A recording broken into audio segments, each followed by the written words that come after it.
Hey, how's it going, everybody? How you doing today? It's Monday, January 11th, 2016, show number 145. What a weekend for football. But before we get to that, I'm sure everybody has heard it by now. It's been all over social media sites. David Bowie passed away today, 69 years old. I did like his music. I did not listen to a lot of it, I'll be honest with you. I don't know a lot of his music, or do not know a lot about him. But there's a couple of songs that he had that I knew. Did I know him word for word? No, but I knew him when I heard him. So I mean, it's to some it's more of a tragic loss than to others. You know, is it a tragic loss to me myself personally? No, unless you got the chance to meet him or knew him, did music with him, then I can see that being more of a loss. But anyway, rest in peace, David Bowie. Sorry to hear about the passing, everybody. So, life goes on, man. Life goes on. Football. Over the weekend, I don't even think that the word I'm going to use will even cover it. But all I'm going to say is, wow. Told you, that didn't cover it, did it? But that's all I got right now, without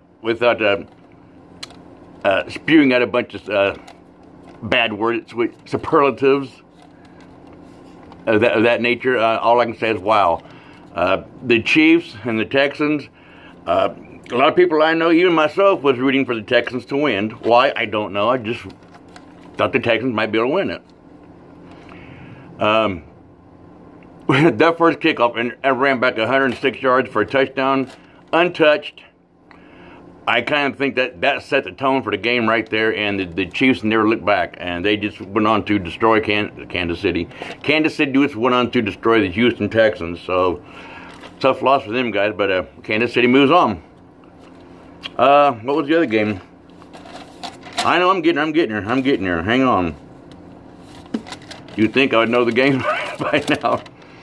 Bengals and Steelers. Pathetic. You're a grown man out there playing a professional sport, and you play like a bunch of thugs. Yeah, I understand that there were legal hits. I got it. But you didn't have to do them like that. You about took one of the guy's head off. I mean, his head's like they're flopping around like he snapped and broken. I thought you broke his neck the way his neck was like. Cheap shots, man. Bengals players, cheap shots. Arguing, fighting, cussing at the referees. And then you get to one of the referees from the Steelers side steps out onto the field, which he has no business even being out there. The only people that are allowed to be on that football field at any given time are the players, the referees, the team's attendants, water boys, towel guys, physicians, trainers are the only ones allowed on that field. Not even the head coach is allowed on the football field unless they get permission from a referee. And I'm pretty sure that the Steelers coach didn't get any special grants from the referee to be on the field. If he did, the NFL better be looking into that, because you're not supposed to be on the field. So there's going to be all kinds of discrepancies and pros and cons and bitches and no bitches about the Steelers win. The Bengals have been cursed every time in the playoffs, so the curse continues. Yeah, I wrote a few things down on there, and there's a rule in the NFL playbook, and it's not just for one certain team; it's for all teams. And it is Rule 13.1.2, and the rule states, and I will read it as I wrote it right off of the NFL website. Either or both team attendants and helpers may enter the field to attend to their teams during a timeout by either team. No other non-player may come onto the field without referee's permission unless he is an incoming substitute. Not even the head coaches are allowed on the field. That's the rule. And now, I mean, there's going to be a bunch of what ifs and why nots and who should have and could have, should have, would have, and I don't know. These games that are being played right now, I think the people are taking them a little too far. You're trying to kill somebody, and one of these times you're going to kill somebody leading with your helmet or hitting with your shoulder to the head. They're going to start making it to, if you make a blow to the head, here's what I suggest. If you make a blow to any person's head, any opponent's head, and you hit him with your helmet or shoulders, and you hit him in the head, guess where you're going? You're out of the game. Out. Leave the stadium. Go back in the locker room. You come back on the field, you will be escorted out by police. Get out of here. The game has no rules or no place for thugs to play like that. That's bull crap. Being a bully.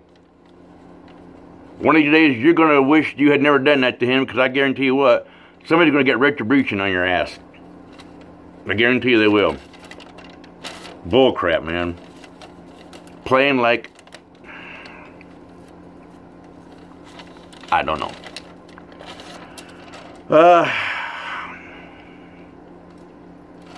What was the other game? Green Bay and the Redskins. Kind of figured I was going to go that way with the Green Bay winning. I'm not a big fan of Green Bay. They're all right. I mean, they're just not a team that I've ever grew up liking. Sorry. I know I have a lot of Packer fans out there and a lot of Packer friends. That's your team, fine. You don't like the Seahawks? I'm fine with that. You're fine with that. I just didn't think that, honestly, I didn't think Green Bay could win it. I really didn't, but now when you get down to a point of it's a now or never must-win situation, now they're going to pull out all the stops and play. The Vikings and Seahawks, just brutal cold. It's 6 below zero or 10 below zero without the wind chill. You factor in the wind chill, it was 24 below zero. I've been in 70 below zero weather. You can't function. You can't think clearly. You don't move right. You're so cold. You're out there within 5 minutes. If you're not doing something to keep physically warm, you're going to freeze, and you will. Yeah, it's a bad situation. So the Seahawks did end up winning that one. A very, very low scoring game. Well, like I said, you're playing it in sub-zero temperatures. I didn't figure it would be a very high scoring game anyway. The Vikings missed their last field goal, a 35-yard, 33-yard chip shot. Missed it intentionally. I don't know. I would like to think that he didn't, but he made longer field goals. He made three previous field goals, and even though the laces were spun in, he kicked one of those with the laces in, made it straight up, no problem. So he kicks this one with the laces in, or laces to the kicker, kicks it, hooks it left, and shanks it. So now you're blaming who? Our team didn't cause him to do that. I don't know if it was because your placeholder was wearing gloves or just didn't get the ball spun, bad snap, whatever, you know, but the kicker missed it. And I'm sure the guy feels like, you know, a big pile of Viking doo-doo for missing that kick. I mean, that's the way the game goes, guys. Sorry, but I don't know. So next weekend, Broncos take on the Chiefs at Denver. I picked Denver on that one. Patriots versus Steelers at the Patriots field. I'm just going to take the Steelers. I'm going to take the Steelers on that one. Panthers and Seahawks. Of course, I got to go to the Seahawks. Don't have to wonder about that one. Arizona and Green Bay. Tie? That's going to be a tough one because they're playing in Arizona. Inside the stadium. I got to say Arizona. I don't mean to offend anybody. If you're mad at me for picking that team, hey, my choice. I'm sure a lot of you don't want to pick the Seahawks, but so all I got to say is this: good luck to your teams next weekend. It's going to be down to the nitty gritty. There's no place for errors, no space for mistakes. One mistake can and will cost you a game. Play smart football, play heads-up football, and by all means, please, guys, please, play safe.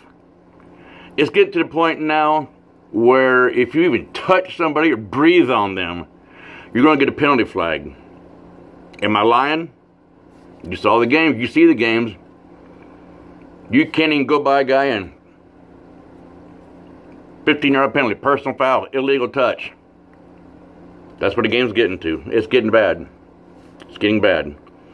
So, good luck to your teams next week, you guys. Let's see who's ready to get to the big dance, because the way I see it, the teams that want to go there are the teams that want to play to get there. So, anyway, I'll see y'all back here on Wednesday. You know who my pick is to win.